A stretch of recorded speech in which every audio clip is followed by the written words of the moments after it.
The deal was worth $500 million, a career-defining merger. But when the founder was treated like a footnote instead of a visionary, she decided to tear up the contract and build her own legacy. The sky over East Hampton was dull and overcast, like even the weather was unsure how this weekend was going to go. A sleek black SUV rolled up the gravel driveway of the Anderson estate, the kind of place that didn't just whisper wealth, it announced it with every inch of its marble columns and manicured hedges. Inside that SUV sat Maya Jansen, founder and CEO of InnovateCore. 41 years old, born in Trenton, New Jersey, raised by her aunt after her mother passed away from lupus when she was 10. She had built an empire out of code, grit, and late nights, and now here she was, finalizing a deal that could shift the direction of tech itself. She adjusted the collar of her slate-gray blazer. Nothing flashy. She didn't like attention for the sake of attention, she liked results. "Ma'am," her driver said, stepping out to open the door. "We've arrived." She nodded once, more to herself than to anyone else, and stepped out. The house was massive but sterile, all white stone and glass, like someone built it for magazine covers, not actual people. The front door opened before she could reach it. Maya. A tall, trim man with silver hair and an aggressively polished smile greeted her with outstretched arms. "Robert Anderson." "A pleasure." Maya extended her hand. "Good to meet you in person, Mr. Anderson." "Call me Robert, please. We're practically partners now." She smiled politely, though she knew better than to think they were equals in his eyes. The Anderson family had built their wealth through old money, oil, and banking, and now, in their attempt to stay relevant, they wanted to swallow up the innovation they couldn't control. Behind Robert stood his wife, Eleanor, in a champagne-colored suit that probably cost more than Maya's entire wardrobe. Her expression was polished, too, friendly but reserved, like she hadn't yet decided if Maya belonged here. "Welcome to our home," Eleanor said. "I trust the flight was smooth." "It was," Maya replied. "Thank you for having me." They led her inside. The place smelled like lemon polish and cold money. A staff member, a young Latina woman in a black uniform, took Maya's small leather bag and disappeared down a hallway. Robert began pointing out various pieces of art and architecture as they walked, but Maya's mind was elsewhere. She'd come here to close the deal, $500 million in equity, global distribution, expanded R&D funding. It was everything most CEOs would kill for. But Maya didn't come from most CEOs. She came from days of eating crackers and mayonnaise for dinner and watching her aunt sew uniforms late into the night. The Andersons had invited her for a full weekend, some formal dinner tonight, brunch with shareholders the next day, and a closing ceremony on Sunday with a PR crew waiting. Everything choreographed. But just a few steps into this house, Maya felt something cold pass through her. Not fear, not intimidation, just awareness. She was the only black woman in the room, in the house, probably the weekend. "Let me show you to your room," Eleanor said, gesturing toward the stairs. "We've put you on the second floor, the east wing." Maya paused. "I thought the other guests were staying in the west wing." Eleanor's smile didn't move. "Yes, but we figured you'd appreciate more privacy." Maya's eyes held on Eleanor's for a second longer than was polite, but she said nothing, just nodded as she walked upstairs. Her phone buzzed in her hand, a message from her CFO back in San Jose. "Any red flags?" She stared at it for a moment before typing back, "Too early to tell, but the air is already thick." But something told her it wasn't just the weather that was about to turn. Maya stood by the floor-to-ceiling window in her guest suite. Outside, the ocean stretched into a hazy gray. Inside, everything was beige and glass. The room looked expensive but empty, like no one had ever cried in it or laughed too loudly. She set her suitcase on the bed and sat down, letting the silence thicken. Not a photo, not a book, just silence and curated furniture. She'd been in rooms like this before, corporate apartments, private lounges, donor retreats, spaces where you were invited in, but only on their terms. A knock broke the stillness. It was a butler, young, white, overdressed in a navy blue suit that didn't quite fit him right. "Miss Jansen," he said, not quite looking her in the eye, "dinner will be at 7 sharp." Formal. "The family would like to introduce you to a few of the board members and close friends before the full announcement on Sunday." Maya nodded. "Thank you." He hesitated. "There's a stylist downstairs, if you'd like touch-ups or suggestions." That last word hung in the air like fog. Suggestions. She raised one eyebrow. "I think I'll be fine." He flushed and disappeared. Maya didn't need a stylist. She had worn a deep navy sheath dress, sleek, strong lines, nothing extra. Her natural curls were swept into a soft, low bun. Her gold earrings were small, controlled. Everything was intentional. She always dressed like she knew exactly where she was going, because she did. Still, she stood up and looked in the mirror, checked her posture, adjusted her watch. Not for them, for her. Downstairs, the estate had shifted from sterile quiet to something that buzzed under the surface, champagne being poured, hushed greetings, the rustle of expensive fabrics. Maya stepped into the hallway just as another guest emerged from a room, a tall older man in a tuxedo and designer sneakers. He looked her up and down, not unpleasantly, then gave a short nod. "Evening," he said, accent thick with old Boston money. "Evening," Maya replied. They walked down together in silence. The dining room was vast, 12-foot ceilings, candlelight, and a view of the sea that didn't feel real. A long mahogany table sat in the center, set for at least 20. At the head of the table sat Robert Anderson, already sipping a glass of scotch. Eleanor stood near the fireplace, laughing softly with an older white couple in pearls and navy blazers. Maya scanned the room. There were no name cards at the table. Robert spotted her and stood. "Ah, our guest of honor." He walked over, arms wide again. "Everyone, this is the brilliant Miss Maya Jansen, founder, innovator, future of tech." The room gave polite applause. One or two people smiled. A few nodded stiffly. Eleanor appeared at her side. "Come, dear, let's find you a seat." But instead of guiding her toward the head of the table, where decisions are made and stories are told, Eleanor walked her down toward the middle. Not the worst seat, but far from the ones that mattered. Maya sat, her eyes flicking toward the head of the table. She saw the seating pattern immediately: men in suits, wives in pearls, board members, and descendants. The Anderson sons were already laughing with guests. A waiter poured her wine without speaking. She didn't touch it. Across the table, a man leaned in, tan, slick-back hair, 30-something. "So," he said with a grin, "you're the genius Robert flew in." Maya looked at him. "Genius is a stretch, but yes, I'm the CEO of Innovate Core." Innovate Core, right. That's the thing with AI and machine thinking, or whatever, right? Her expression didn't change. "Yes. We build decision systems for autonomous data processing across defense, healthcare, and finance." He blinked. "Oh." The woman next to him chuckled. "We just assumed you worked in media. You have such presence." Maya let the comment land. Then she smiled, cool and tight. "I'm sure you meant that as a compliment." "Of course," the woman said, sipping her wine, not looking back at her. But Maya could feel it already. This wasn't about business, this was about reminding her where they thought she belonged. Plates clinked, glasses tapped. The low drone of laughter floated from the front of the table, where Robert held court, swapping stories from oil deals and private jets with the men who thought they ran the world, because for the most part, they did. Maya sat among strangers who kept mistaking her for a novelty. "So, Danielle," an older woman across the table said, eyes narrowed like she was trying to read something written on Maya's face. "Where did you go to school again?" "Stanford," Maya replied. "Oh, that's lovely," the woman said, sounding surprised. "Good for you." Maya gave her a small nod.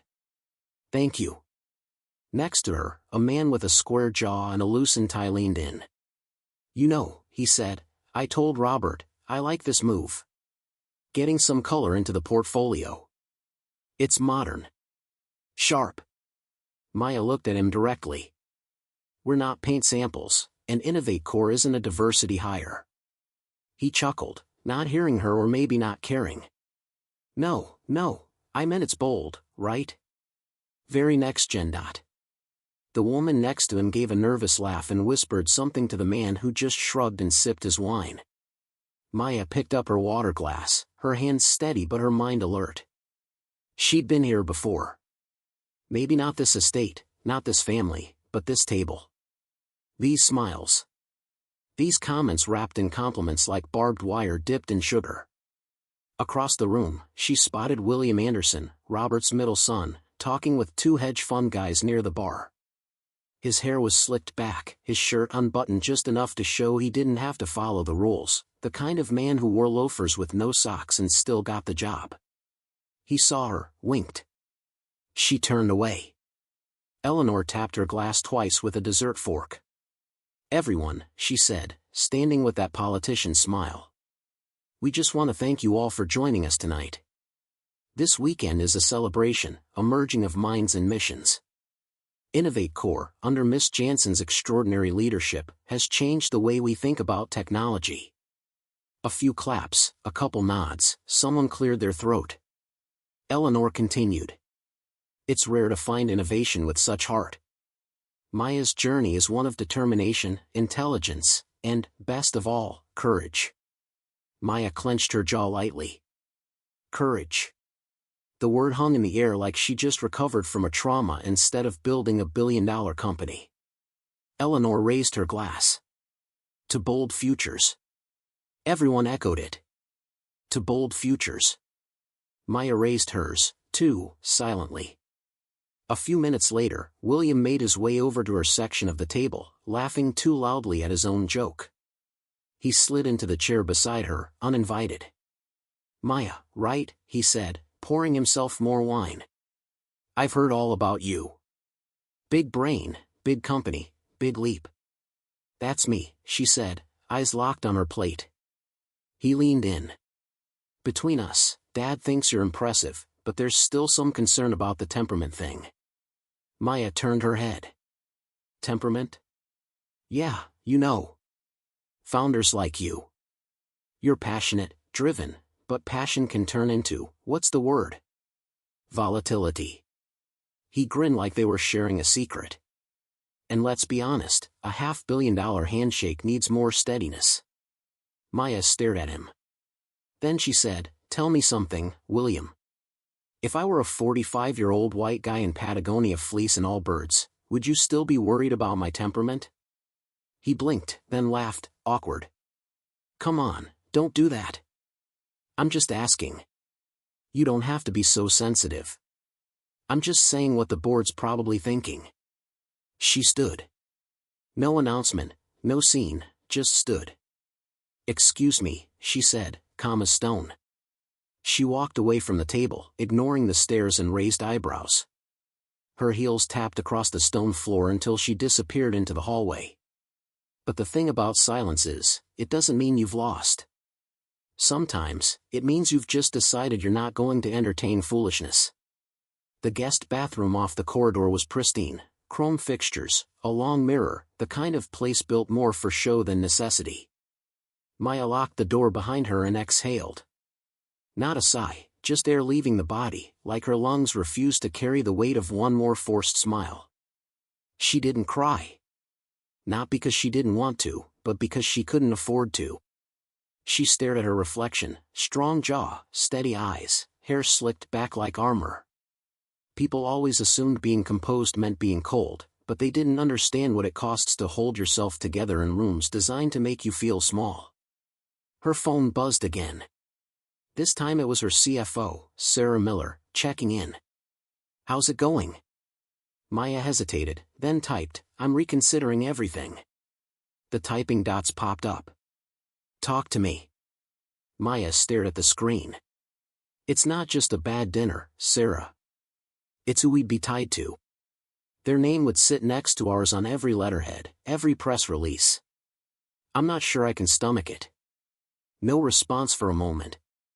Then, you always said we don't beg for tables, we build our own. Maya's fingers paused. That sentence. It hit her harder than any of the microaggressions tonight.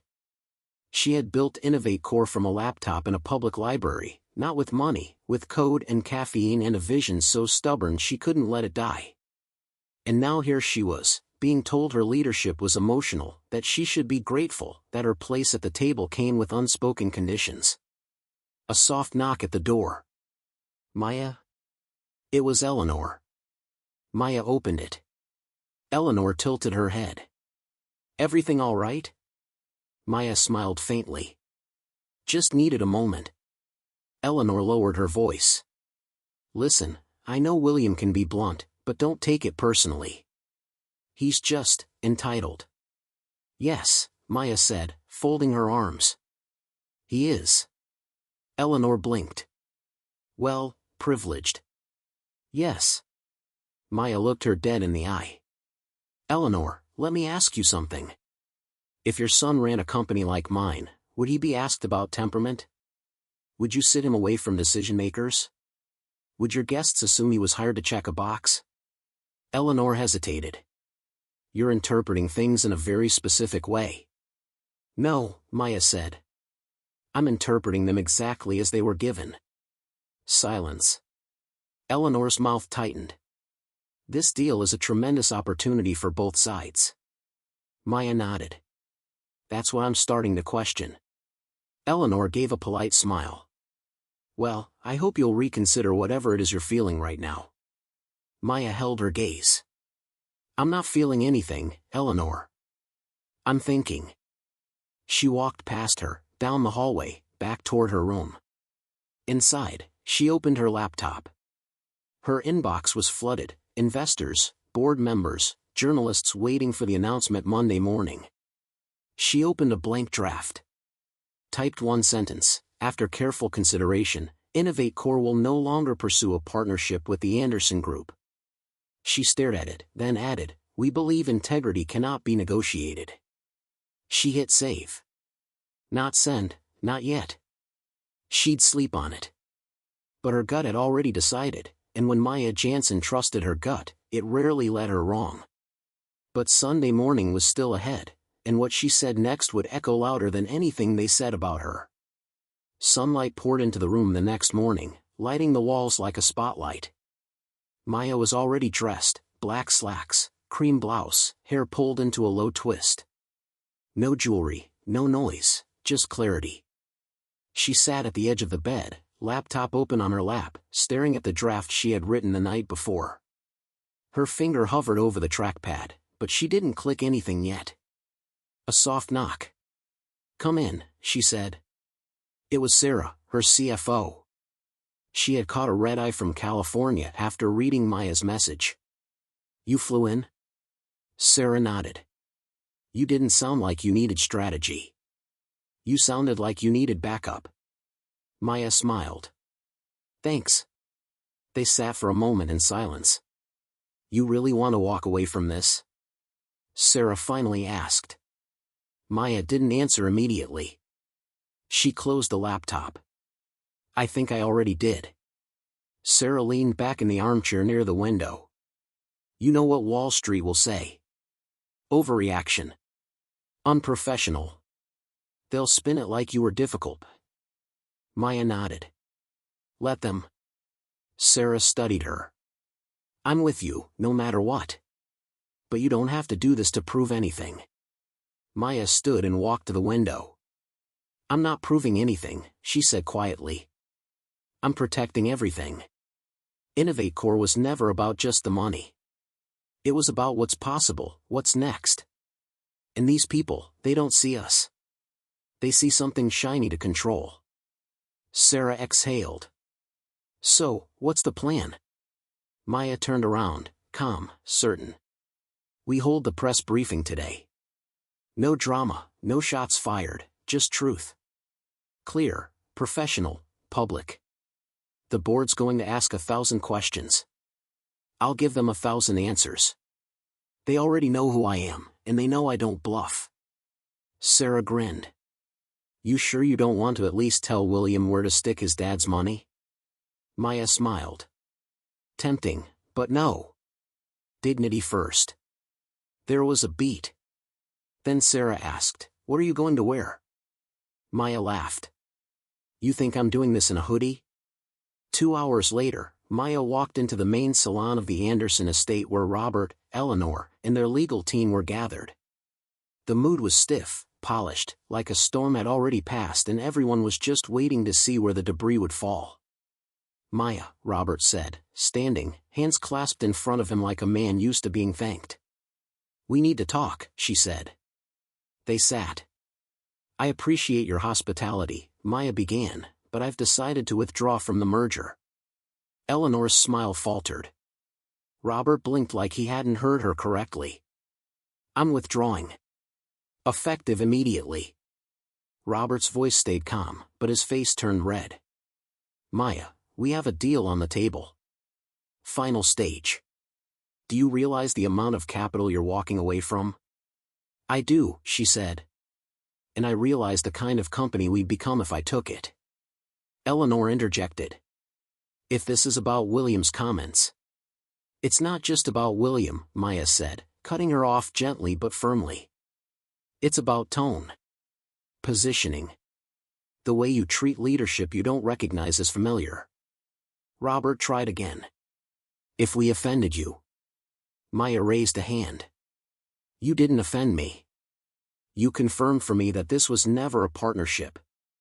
It was an acquisition dressed up like progress." Silence. She stood. "You can keep your check. Innovate Core will be just fine." But her words wouldn't just stay in that room. In a few minutes, the world would hear them, too. Maya stood in front of a plain white backdrop at the East Hampton Community Center. Not the Anderson estate, not some grand ballroom, just a small hall with a podium and a row of folding chairs packed now with reporters, photographers, and a few early arrivals who'd heard whispers that something big was coming. Sarah stood off to the side, checking her phone, managing press. No one knew exactly what Maya was going to say, but the media had smelled smoke and they came to find the fire. Maya adjusted the microphone. No teleprompter, no script, just a stack of note cards in her hand she barely glanced at. "Thank you all for coming," she began, steady, clear. "I'll keep this short, because clarity doesn't need much time." She looked up, right into the cameras. "After deep thought and careful consideration, I've chosen to withdraw Innovate Core from the pending merger with the Anderson Group." Gasps. A few pens scratched faster. Flashes from the cameras started popping like nervous heartbeats. "This decision is final," she continued. "And it's not based on money or legal technicalities. It's about something far more important, values." She paused. No one moved. Innovate Core was founded with one goal, to build technology that advances human potential. But it was also built on something harder to measure: dignity, accountability, vision. "I've always believed the culture of a company matters just as much as its code." She flipped a card over. "The past 48 hours, I've learned enough to know that a partnership with the Anderson Group would compromise the DNA of what we've built. Not because they're not successful, but because their success was never built with people like me in mind." Silence. "They invited me to their table, but it was clear from the moment I walked in, I wasn't expected to lead, just decorate." A murmur moved through the room. Maya went on, unshaken. "This isn't personal. This is about principle. Innovate Core will grow with partners who see us, not just our numbers. And I say this to every founder, every leader, every woman, every person who's ever been told to shrink in rooms they earn their way into: you don't need to accept disrespect for the sake of opportunity." Someone in the crowd whispered, "Wow." She finished without flair, her voice steady. "We're not in the business of selling out. We're in the business of building up." A pause. Then applause. It started small but grew fast. Reporters shouted questions, microphones pushed forward. "Maya, what did the Andersons say? Will Innovate Core be seeking another buyer? Are you worried about market impact?" Maya raised one hand, smiled slightly. We'll answer all of that in time. But today isn't about them. It's about us. And with that, she stepped back from the mic. Sarah joined her off stage. You just lit the internet on fire. Maya raised an eyebrow. In a good way? Oh, in a very good way. They walked out together through the side door toward the waiting car. As they pulled away, Maya looked down at her phone. Notifications, hundreds, then thousands. One stuck out, a message from a young founder she didn't know. Thank you for showing us how to walk away with our heads high. Maya stared at it for a long time. But the real wave was still coming, and Maya had just changed the way business leaders like her would be seen forever. The next 48 hours were chaos, not for Maya, but for the Andersons. Headlines spread like wildfire. Black woman CEO walks away from $500 million deal over values. Innovate Core founder refuses to decorate the table. Withdraws from Anderson merger. Maya Jansen draws the line, and the public is cheering. Every major business outlet ran the story. Clips of her press conference were everywhere: TikTok, Twitter, morning talk shows, even late-night monologues. The internet did what it does. They pulled up old interviews of Robert Anderson talking over female executives. They found Williams College tweets. They dug up Eleanor's speech about preserving legacy at a closed-door charity gala. One board member quietly stepped down. A few sponsors dropped from the Anderson Group's quarterly fundraiser. Their PR team scrambled to paint the incident as a misunderstanding, but it didn't stick. Because Maya hadn't thrown a tantrum. She hadn't stormed out. She had told the truth, calmly, clearly, and the world had listened. At Innovate Core headquarters in Palo Alto, the mood was electric. Employees wore her words like armor. Someone printed t-shirts that read, "We build, we don't beg." Maya didn't approve them officially, but she smiled when she saw them. Investors called, not to scold, but to support. I underestimated what this would do for your brand, one of them admitted on a call. But you've got loyalty money can't buy.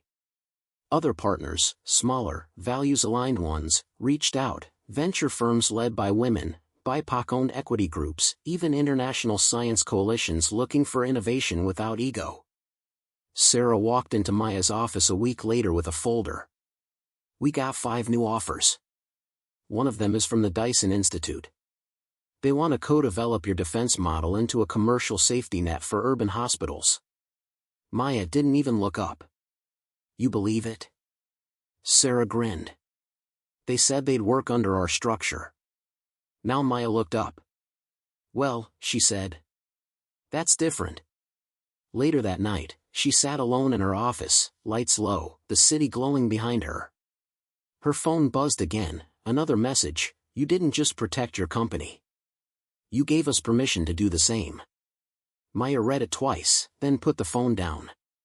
Her mind drifted back to that long mahogany table, the one where she'd been seated halfway down, like a guest, not a peer. They'd wanted her genius, just not her voice. But what they didn't understand was, her voice was the genius. She didn't need their table.